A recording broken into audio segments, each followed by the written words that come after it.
Ay, magandang araw po sa inyong lahat. Munting kaalaman nga pala. Nako, ito, may pasabog na balita. Ping Lacson, nakita di umano si Orly Gutesa. Yung mga panahon na yon na pumasok mismo sa opisina ni Senator Rodante Marcoleta. No? Dito mga kaibigan, pag-uusapan natin na tila yata pinatutunog nito ni Ping Lacson na iba si Senator Rodante Marcoleta sa kagrupo nila na bilang Blue Ribbon Chairman.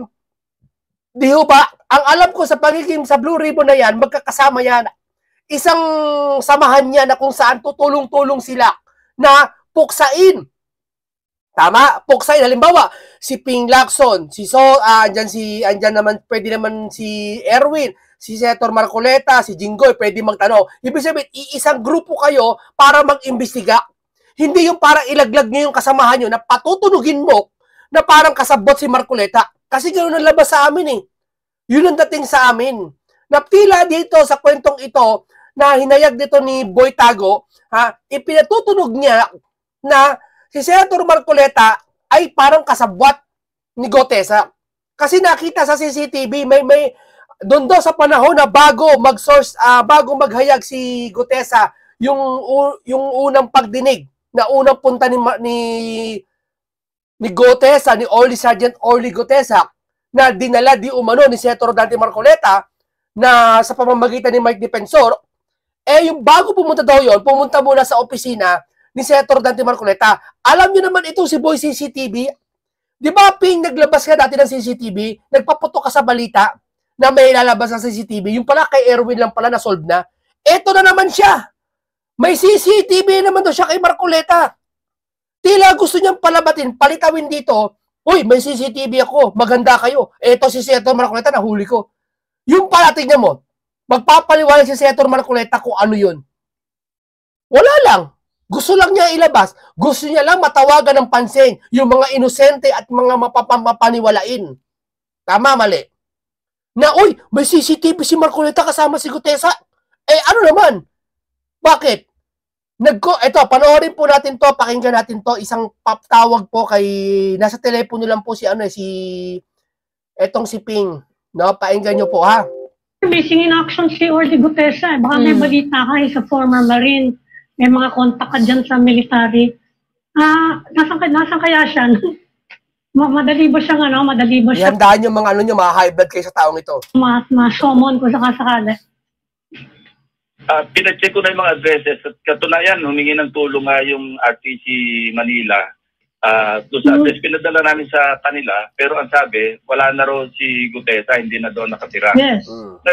Ang subpoena na ipapadala namin sa kanya, ay i-course namin through the office of Senator Marcoleta and or doon sa residence or office ni dating Congressman Mike Defensor. Kasi sila naman yung nag-present, lalo si Senator Marcoleta. Kaya sana alam nila kung paano makontak. Kasi chinek ko rin yung CCTV doon sa Senado, doong araw ng pagdinig na nando si Gutesa. Dumating siya doon as early as 8:27. Pagkatapos siya may sumalubong sa kanya, dumiretso siya sa opisina ni Senator Marcoleta. Tignan mo parang dito ang galing-galing niya. No, parang gusto niyang palitawin dito na, teka muna, nakita namin sa CCTV si Marcoleta. Mayroon akong kopya. Akala mo wala ka, ligtas Marcoleta. May CCTV ako. Aba, hindi ganun katanga si Marcoleta na alam niya may CCTV, papupunta niya si Gutesa. Oo, totoo. Maari nang pumunta si Gutesa. Hindi purpose para sabotan si Gutesa. Alam niyang may CCTV at alam ni Marcoleta, confident siya. Sige, may CCTV niya, pumasok ka sa akin, walang problema. Bakit? Pagkukortesi yun ng isang witness. Bakit? Wala bang karapatan si Marcoleta na magkortesi sa kanya isang witness? Kahit sa inyo dyan, pwede may karapatan. Senador yun, sir. Makinig kayo, sir. Senador yun. Ikaw, sabi mo, hindi daw nagkortesi si Senator Marcoleta sa kanya na may haharap na witness, di ba? Naalala nyo?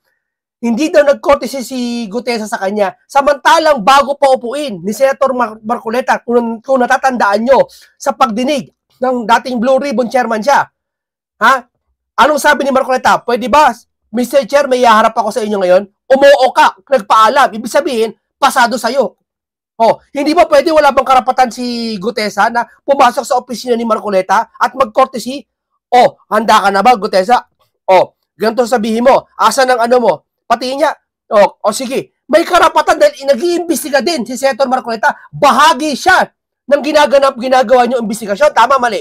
Dapat, sir, hindi mo naman pagkatakpan si Senator Marcoleta eh. Yung base sa pananalita niyo po, at base po sa tunog ng pananalita niyo at sa mga construct ng mga salita niyo, dapat inaayos niyo. Huwag yung parang pinalalabas niyo sa taong bayan na si Senator Marcoleta nakita namin sa CCTV at dapat pag hinalaan ng taong bayan, di ba? Kakampi niyo si Marcoleta, sir, paalala lang. Di ho ba? Hindi parang nilalaglag mo si Senator Marcoleta. Di ba? Kayo ba? Alimbawa ikaw, nag-courtesy sa'yo si Gutesa at nakita namin sa CCTV kausap mo si Gutesa. Sabihin kaya namin sa news, nakita namin si Ping kausap si Gutesa. Anong iisipin namin? Di ba mas maganda sabihin natin, nag-courtesy kay Marcoleta siguro kasi niya, bahagi ng investigasyon yun. Tama, mali. Hindi yung pagdududahin mo yung isip ng tao. Gets mo? Kasi sa pagkukonstruct ng salita niya, kasi parang gano'n eh. Yun labas sa akin, teorya ko yun, sir, ha? Paglabas niya, diretso siya, sinamahan siya nung staff ni Senator Marcoleta doon sa gallery. Okay. At nanatili siya doon habang kami nagkakaroon ng pagdinig. Okay. Pinababa siya mga bandang, I think, 10:27. Tinawag siya, nanggaling siya doon sa gallery. Okay. Parang ang galing niya, no? Parang pinalalabas niya, galing sa gallery, gantong oras, 5:57 a.m. Chuk, chak, chak, chak, chak. Parang yung makakarinig, ay, ang galing!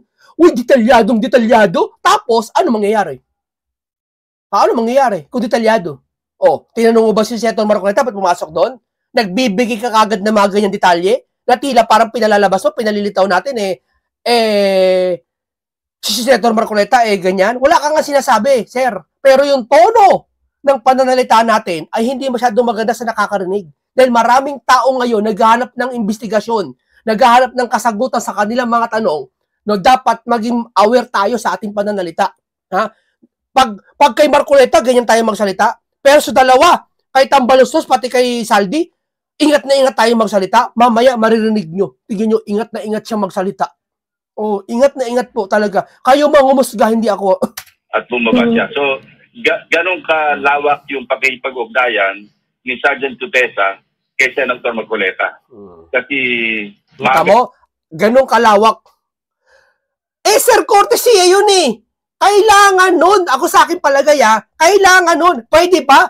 Alimbawa, sige, tumawag sa akin si Mike Defensor. May testigo ako, si Gutesa. Sino yan? Papuntayin mo nga sa akin, kausapin ko. Pwede ba naman na pagpapuntayin mo sa akin o ka pumasok ka sa akin? Gate crash yun, sir. Kabastusan kay Senator Marcoleta yun. Mas sa'yo nangyari yun, sir. Papupuntayin mo muna sa opisina mo o kung saan mang hallway na kayo mag-usap o kapihan na mag-usap. Walang problema. Bakit yung si Gutesa sa kasi Mike Defensor dun sa may kapihan yata, malapit sa Senado, sabi ni Marcoleta, ba't di nyo pinagdudahan? Di ba nag-usap si Gutesa, si Mike Defensor sa kasi Marcoleta, hindi nyo pinagdudahan. Bakit nung si Marcoleta nasa Senado at pumasok si Gutesa, pinagdudahan nyo? Sa tingin nyo, kikilo si Marcoleta sa loob ng Senado ng ganon? Alam niya may CCTV? Ibig sabihin, yung pagpapunta kay Gutesa sa opisina ni Marcoleta, alam ni Marcoleta ang ginagawa niya. Hindi siya pwede mag-guilty. Di ba? Parang lumalabas kasi sa kanya, kay Boy Tago, parang lumalabas sa kanya, parang mali ang ginagawa ni Marcoleta. Dumating, pumasok sa opisina ni Senator Marcoleta, I think he stayed there for around, kung di ako nagkakamali mga around 30 minutes. Sige, around 30 minutes, masisay nangyari, ganun din mangyayari. Baka isang oras pa nga sa'yo Pero hindi kami magdududa sa'yo. Bakit? Bahagi kasi ng investigasyon yun, sir. Ang pagdududahan namin, hanggang ngayon, hindi mo mapatawag si Saldi at si Romualdez para tanungin. Pagkatapos lumabas at doon siya nanatili. Nakinig siya doon sa aming pagdinig. Okay. Habang hindi pa siya tinatawag. Okay. Pero nung dumating siya, nag-iisa siya? Nag-iisa ba siya nung dumating siya? Parang may kasama siya. Hindi ko sigurado kung kasama niya, pero may kasabay siyang pumasok. What? Kasi sabi ni Senator Marcoleta, hindi rin daw niya alam kung nasan Pwede naman tayo humingi ng tulong doon sa mga kakilala namin. Alam mo kasi pag matanda na kasi ang isang tao, matanda na mga 70, ito 70 plus na to Ang mga salitaan niya, mga mag-ingat na kayo, magugulang na magsasalita mga ganyan tao. Sa akin, hindi lulusot yan, mga ganyan. Pag matalino kang tao, hindi lulusot yung mga ganyan. Dating nasa serbisyo ng mga marine officers na baka sakali makatulong para lang maka-shed light, mas makapag-shed light sa kanyang sinumpang salaysay. Ngayon, kung hindi sa makita, i-appreciate na lang namin yung kanyang sinumpang salaysay on its face value, on its face, ano? Kung ano yung face value ng kanyang sinumpang salaysay, yun ang magiging part ng record. At ulitin ko, valid yung kanyang sinumpang salaysay regardless of kung pinagsipay niya yung notaryo, valid pa rin yun. Kasi, tama, valid pa rin yun. Kasi pakikinabangan nyo. Kaya ito tingnan nyo yung sinumpang salaysay daw ni Gutesa, valid pa rin yun. Bakit? Kasi nakikitaan nila ngayon na si Gutesa parang hindi totoo kasi nga hindi na akala, pidududa ng utak nilang mahihina na pumasok sa opisina ni Marcoleta. O so pumasok. Komplikado. Scripted. Akala siguro si Gutesa hindi totoo. Lalo binabanggit si Martin sa si Saldi. Ayos, pagkakataon na to. Sir, hindi daw valid yung ni Gutesa, yung sinumpang kasi sa sa notaryo eh. Hindi, valid na ngayon. Kasi papabor sa atin. Ganun ba yun, sir? Pag papabor sa inyong sitwasyon, valid na yung sinumpang salaysay. Pero nung hindi pa nyo nalalaman na hindi makakapunta si Gutesa at makakapunta pala si Gutesa, invalid yung salaysay dahil yung notaryo pineke. Sir, ano ba naman yan? Huwag nyo naman kami lukuhin mga Pilipino. Naman, wag naman ganun, sir. Pinagkakatiwalaan ka namin na nga dyan eh. Huwag naman kami lokohin mga Pilipino. Niloloko nyo na kami. Pinagbigyan na nga namin kayo na isa po, yung sila isa private yung ICI Pati ba naman dito, harap-harapan ba naman? Huwag naman, sir. Nakikiusap kami sa inyo. Huwag naman ganon. Di ba? Maraming Pilipino nakikinig, harap-harapan Aside from the affidavit, sinumpaan niya pa rin yun doon sa harap ng Blue Ribbon Committee. Tama. Sinumpaan niya sa harap ng Blue Ribbon. So, ibig sabihin, naniniwala ka na yung salaysay ni Gutesa credible. Bakit yung ngayon nakaraan? Wala nagsasabi sa inyong credible yun kasi yung notaryo, sabi nyo. Di ba sabi ni Senator Marcoleta, si Gutesa ang pinaka-credible. Hindi kayo makaimik. Ngayon, sinasabi nyo, credible yung salaysay kasi may sumpa sa Senado. Bakit di nyo sinabi yan yung time na kung saan inuusig yung notaryo? Bakit di nyo sinasabi yan? Bakit? Alam nyo mabubuko? Tanong ko lang, sir. Di ba nakita nyo mga kababayan pinagkaiba? Yes, sir. What prompted you, Senator, to check the CCTV of the day that he showed up at the Senate? Ano po yung hinahanap nyo? Hinahanap ko lang kung sino yung kasama. Kasi nga nawawala siya Baka kakilala ko yung kasama niya pumasok, matanong kung nasaan siya, saan pwede makontak. Yun lang nag-prompt sa akin. Kaya sabi ko, tingnan nyo nga kung sino yung kasama niya na pumasok siya. Hanggang ngayon, tinitingnan namin kung ma-identify yung kasama. At, parang pakiramdam nila, ang galing-galing nila nakita sa CCTV. Parang ganito wala kang lusot ngayon, Marcoleta. Nakita namin sa CCTV, pumasok si Gutesa. Parang ganun, Mga loko-loko. Bakit? Hindi ganun katengot si Senator Rodante Marcoleta na alam niyang may CCTV sa Senado, papapasukin niya si Gutesa. Alam niyang may CCTV sa Senado, pero ginawa niya pa rin papasukin si Gutesa doon kung totoo man niya CCTV na yan. Kasi alam niya, kortesiya yon, bahagi ng investigasyon yon. Nakakausapin niya muna. Pwede ba naman, halimbawa si Gutesa, sige, dumetso ka doon sa Senate hearing. Gate crash yun! Kausapin muna kita. Teka muna. Handa ka na ba magsalaysay? Gaano yan? Patingin ng papel mo. Siguro naman sa loob ng opisina ni Marcoleta may CCTV. May sounds. Na-record ng sinong staff niya doon. Malamang ganyan ginawa ni Marcoleta. Di ba? Baka sakaling makatulong sa pag-locate sa kanya. Actually, nung sinumon siya doon sa DOJ at hindi sa Sumipot, doon ako nakapagbigay ng bilin sa aking mga staff na tingnan nyo nga yung CCTV, baka sakali makatulong tayo sa DOJ. Makatulong sa DOJ. Talaga.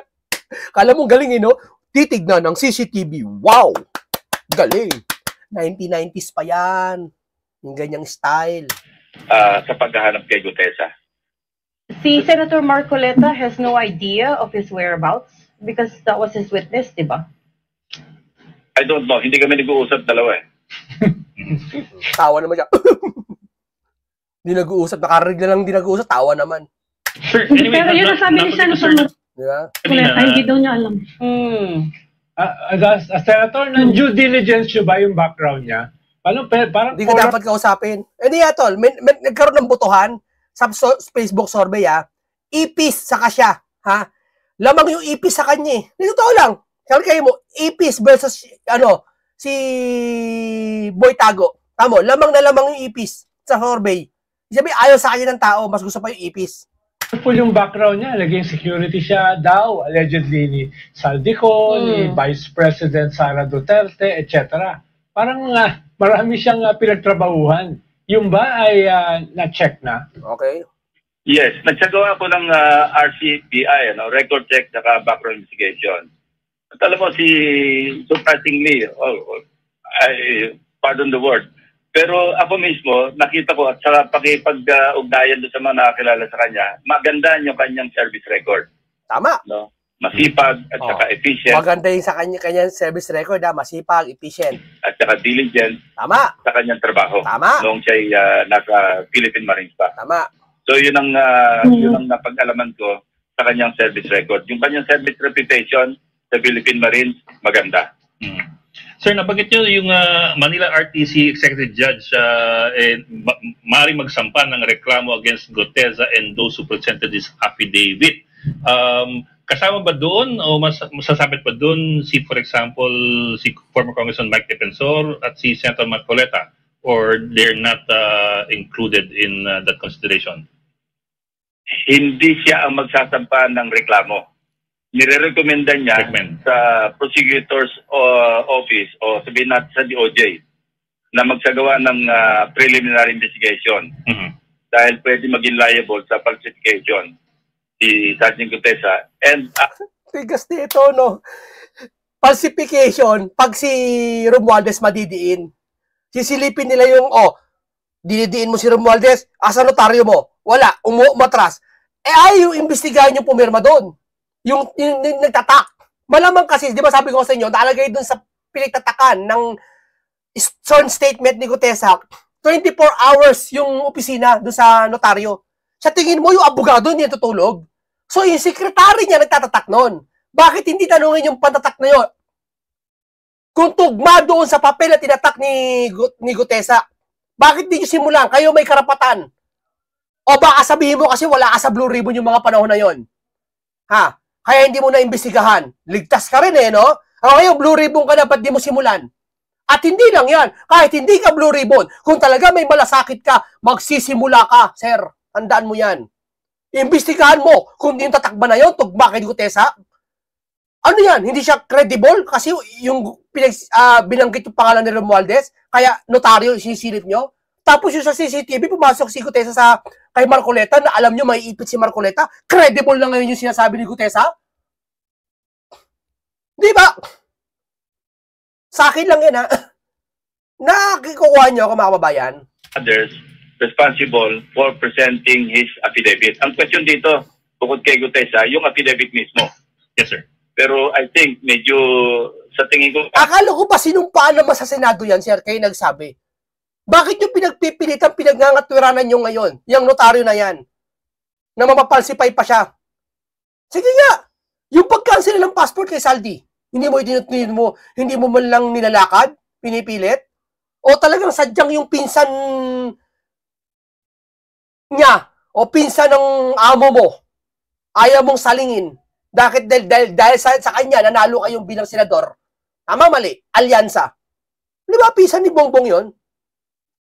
Kasi si layman, medyo stretch yun kasi hindi naman, wala naman personal knowledge yung nagpresenta sa kanya. In this case, si Senator Marcoleta o si Mike Defensor man na hindi talaga properly o hindi notarized ng proper notary public yung salaysay ni Guteza. Sir, hindi na kailangan ng notaryo. Kay Marcoleta lang yung gusto niya. Alam mo, nagsisisi niya bakit pa ni-notaryo ni Marcoleta yun Ako, nagsisisi ako, dapat di na pinanotaryo ni Marcoleta yun Nagkaroon tuloy sa kulay sa mga walang utak. Di ba? Okay lang kahit walang notaryo yun, sir. May notaryo man o wala, peke man yun o hindi, nakapagsumpa, sinabi mo na kayo na, nanumpa sa Senado, okay naman yun eh. Pagpapabor sa inyo, okay. Pag walang notaryo. Pag hindi papabor sa inyo, dapat may notaryo. Humahanap kayo ng butas. Ang gugurang nyo niya dyan. Tumandat, gumurang na kayo dyan. Hindi na kayo uubra sa mga millennials at mga Gen Z. Huling-huli kayo sa pananalita pa lang. Okay. Tinanong nga siya ng pagdinig na ikaw ba mismo nagpanotaryo? Okay. Ang sagot ni Gutesa, opo. Ako mismo nagpanotaryo na purportedly kay Atty. Spera. Okay. Na agad-agad naman tinanggi ni Atty. Spera. Kaya nga nagdigay daan. Naniniwala sila kay Atty. Spera na tinanggi. Naniniwala agad sila. Ganyan sila. Kapag papabor sa kanila yung sitwasyon, naniniwala agad sila sa sasabihin. Pero kapag hindi papabor sa kanila ang sitwasyon at alam nila may masagasaan, lalo na nagpapakatuta sila sa amo nila, hindi sila papaboran. Katulad ni Gutesa, hindi nila pinapaboran. Executive Judge. Pero tignan mo ngayon, hindi nagpapakita si Gutesa at nakita pa daw di umano sa CCTV pumasok sa opisina ni Marcoleta. Anong sabi ngayon? Effective naman daw yung sworn statement niya dahil niya nakapanumpa sa Senado. Tapos yung sasabihin mo naman may kailangan mo notaryo. Ano ba talaga? Saan ka ba lulugar? Hindi ka ba makapalugar? Hindi ka mapalagay? Dahil hindi mo alam kung saan ka lulugar? Na magsagawa ng investigasyon. Kasi nakita niya merong violation.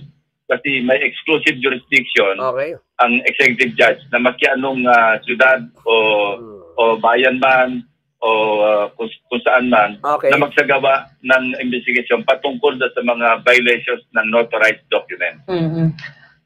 So you were... Sinabi ni Marcoleta, yan! Nulit mo lang. Alam mo sa pananalita niya, pinalilitaw niya talaga si Marcoleta, hindi niya kabahagi. Sir, paalala ko lang sa iyo, binoto ng taong bayan niya, senador yan. Kakampi nyo yan sa katiwalian. Kakampi nyo yan sa pag-iimbestiga. Huwag nyo parang tila nilalaglag mo. Diba? Hindi tila pa sa pananalita mo. Kakampi nyo yan, sir. Bahagi yan, sir. Balitar natin sitwasyon. Ngayon siya ang blue ribbon. Halimbawa si Senator Marcoleta. Ikaw yung nakita sa CCTV. Malamang hindi kayo nilalaglag ni Marcoleta. Malamang sasabihin ni Marcoleta, nakita namin si Ping pumasok sa kwarto, nakasama si Gutesa. Malamang sasabihin ni Marcoleta, hindi, bahagi ng investigasyon yun. Tapos ang usapan. Hindi yung sasabihin mo, nakita namin gantong AM at tumagal doon ng 30 minutes. Parang gusto mong palitawin sa mga tao na may masamang ginagawa yung dalawa doon na pag-uusap Di ba? Yun ang dating sa amin O baka sabihin mo, yun ang dating kasi sa inyo. Di ba? Sko po, wag mong sabihin sa mga kasamahan mo na magaling ka. So to confirm that maganda yung record niya when he was still a Marine, but is it correct to say that at this point, we have not proven without a doubt that naging security consultant nga siya ni Congressman Zaldico? And others. Correct? As per his sinumpang Salazar, yes, sinabi niya. Hindi, pero outside of the statement, affidavit ni Gutesa, wala pa pong ibang evidence. We have not proven at this point, without a doubt, that he served Zaldico at that time, that he said he did. Walang corroborative na statement o document na nagsasabing siya nga ay nagsilbing security detail ni Zaldico at yung Tintil. Wala daw statement. Kanina sabi mo, puring-puri ka. Si Gutesa, masipag, diligent, lahat-lahat. Ngayon, wala ka nakikitang nagtrabaho kay Saldi. Talagang boy takip. Dati boy tago, ngayon boy takip. Ito muna tayo kabila. Na si former House Speaker Martin Romualdez na voluntaryong lumitaw sa Senate Blue Ribbon Committee hearings. Sabi ni Senate President Pro Tempore Panfilo Lacson sa Agenda Weekend ng Billionaire News Channel, kung hindi naman daw totoo ang naging cash deliveries sa kanyang bahay kaugnay ng infra projects, dapat magkusa na lang siyang sumipot. Kung solid naman ang kanyang depensa sa parte na yon, sa aspeto na yon, na yung pagdi-deliver na di umano ay hindi pwedeng mangyari o imposible mangyari kasi under construction yung bahay. Binunyag ng Ulit. Tima. Yung pagdi-deliver na di umano ay hindi pwedeng mangyari o imposible mangyari kasi under construction yung bahay. Alin ang under construction yung bahay? Gusto niya rito sabihin, under construction yung bahay kaya hindi pwede mag-deliver. Sino ka para magsabi niyan? Bakit? Porket ba under construction hindi na pwede mag-deliver? Kahit sa CR, kahit sa sira-sirang ilalim ng tulay, pwede mag-deliver basta pera. Huwag mo sasabihin niya, talaga pinatapan niya talaga si Romualdez, oh. Dunyag ng surprise witness na si Orly Guteza na siya mismo ang nag-deliver ng higit kumulang 46 na luggage. May laman daw itong kickback na hindi bababa sa 40 million pesos each sa bahay ni Romualdez at dating Representative Zaldico. Yan ay mula 2024 hanggang ngayong taon. Para kay Lacson, mas maganda kung may daladala ring pruweba si Romualdez para pasinungalingan ito. Kung meron na itabing logbook, nakatabing logbook do sa house under construction, mas magandang dalhin niya para mapatotohanan niya. Tama, siya nag-uutos. Sir, mali kayo, sir. Hindi pag-iimbestiga ginagawa nyo. Huwag niyong uutusan. Yung pinaghihinalaan na magdala ng logbook. So, ibig sabihin, pag walang dalang logbook, hindi totoo? Asa na logbook mo? Wala hindi totoo yan. Malinis na si Romualdez kasi wala logbook. Ganun ba yon? Huwag kang magsasuggest ng anong dadali ng tao, sir. Paano pala? Kahit mali-malit ang pera din nila doon, wala naman talagang logbook. Anong pakialam mo? Binibigyan mo idea yung tao, sir. Mali yung bagay na yan, sir. Palpak ka dyan. Na walang dumating doon ng mga sasakyan. Hindi pa raw. Bakit kailangan ng logbook doon? Pera yun ang pinag-uusapan, pati logbook yun. Kung halimbawa, allegedly, kasama ang galing yun, ba't ko pa ilista yun? Pera ko na yun, kickback ko na yun. Sila nagkakausap ni Romualdez at humihingi na rin siya ng tulong kay Senate President Tito Soto para makipag-ugnayan Kababayan, huwag tayo magpapaloko. Pinigiloko na tayo House Speaker. Nangyari na rin ito nung si Lacson pa ang chairman ng Senate Committee on Public Order and Dangerous Drugs nang madawit ang pangalan ni nooy Representative Ching Veloso sa illegal drug trade sa panahon ng Duterte administration. Doon, nabigyan ng pagkakataon si Veloso makapagsalita. Sinusubukan pa namin makakuha ng pahayag mula kay Romualdez. Sa ngayon, wala pa siyang sagot sa amin. Pagdating kay Ko, hindi pa raw alam ni Lacson kung nasan siya, pero lumalakas na ang panawagang i-cancel ang kanyang passport. Wala pang jurisdiction ng Si Guteza gustong hanapin. Etong si Saldi ayaw niyong manapin. Isko po. Tungkol dito, pero may legal opinion na dahan-dahan lang magsalita. Etong si Boy Tago, mainam na mainam, banayad magsalita kay Saldi pati kay Romualdez. Ingat na ingat! Si Boy Tago. Pwedeng maghain ng petisyon para sa kanyang passport cancellation. Alam mo, DPWH or Ombudsman or DOJ ay magpadala ng request or petition sa korte para mag-issue ng order na i-cancel yung kanyang passport bilang pangunang hakbang. Sakaling hindi pa pangunang hakbang. Si Guteza, pang 1,000 hakbang na kami. Siya, unang hakbang pa lang. Hahakbang pa lang, meaning hindi pa humakbang. Paunang hakbang pa lang. Yan si Boy Tago. Magbabalik bilang Blue Ribbon. Husay! sumipot si Ko sa mga susunod na Blue Ribbon hearing, pwede siyang makontempt at tuluyang haina ng arrest warrant. Pagpapaliwanagin din ni Lacson si Guteza tungkol sa credibility niya bilang witness. Lalo na't natuklasan ng Manila RTC na hindi umano real signature ng isang notary lawyer. Hindi niya kailangan ng notary. Bakit ganon? Nakapanumpa, sir! Anong klase kang Blue Ribbon? Ang nasa salaysay niya. Si Guteza ay pinakilala ni Senator Rodante Marcoleta sa hearing na ipinakilala umano ni dating Representative Mike Defensor. Sa ngayon, suportado raw ng Senate Majority ang pagbabalik niya bilang Blue Ribbon Chair matapos mag-resign earlier this month. Mag-resign siya kasi baka, ito teorya lang nag-resign siya kasi niya ipapatawag si Romualdez. Ayaw niyang gisahin niya yung sarili niya. Pinsan nang nagpanalo sa kanya. Ngayon, nalaman niya, hindi pala okay na sa ICI, okay na, bait na naman siya. Di ba? Okay na. Kaya malakas loob niya ipatawag yung dalawa kasi alam niya hindi pupunta. Ganyan yung mga yan. Palakpakan. Tapos si Guteza, pinipilit papuntahin. Si Saldi, okay lang. Paunang hakbang. Tudoings!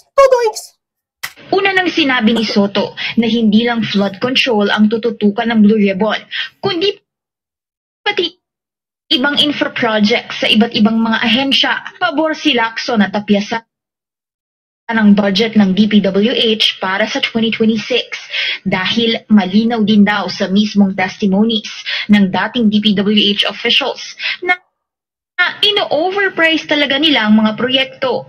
Dapat talaga tingnan mabuti at yung standard na presyo ang dapat pagbatayan, hindi yung kung ano yung dinikta ng mga district engineer o regional director. Kung ano yung dinikta, kala mo kay galing-galing no? Kahina samantalang baga, pag daw pumunta yung si Tambalusos, kailangan may logbook nung pera na basura. Sino ka para magsabi na magdala ng logbook? Eh paano kung walang logbook pala yun? Pagkadalahin mo, pag hindi nagdala, isabin, hindi na tugma sa gusto mo, isabin, wala na, absuelto na. Huwag ganun, sir. Huwag kang magbigay ng idea na gagawin ng sino.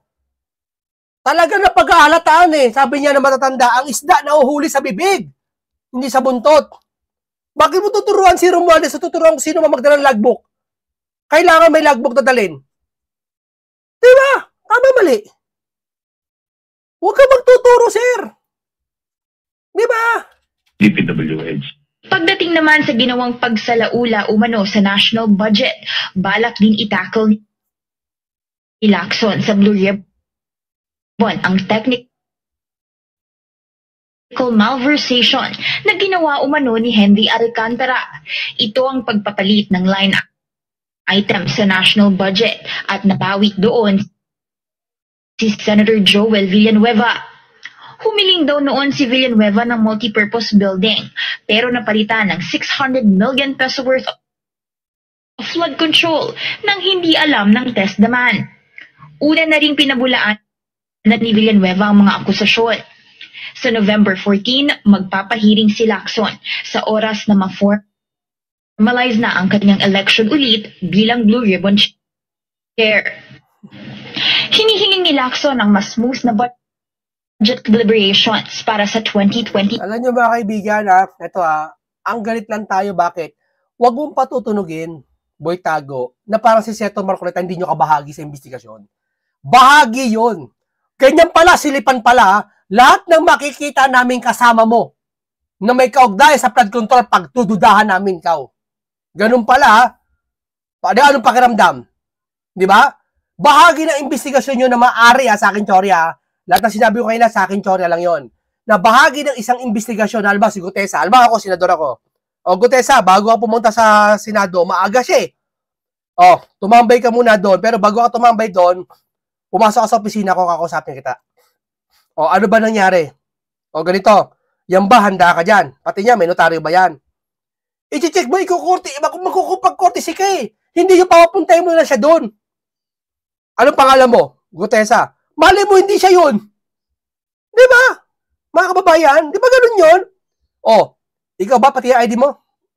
Baka kambal ka lang Di ba? Mali, decoy ka lang baka, pati niya, Gutesa, Orly, Sergeant. Dati kang Marines.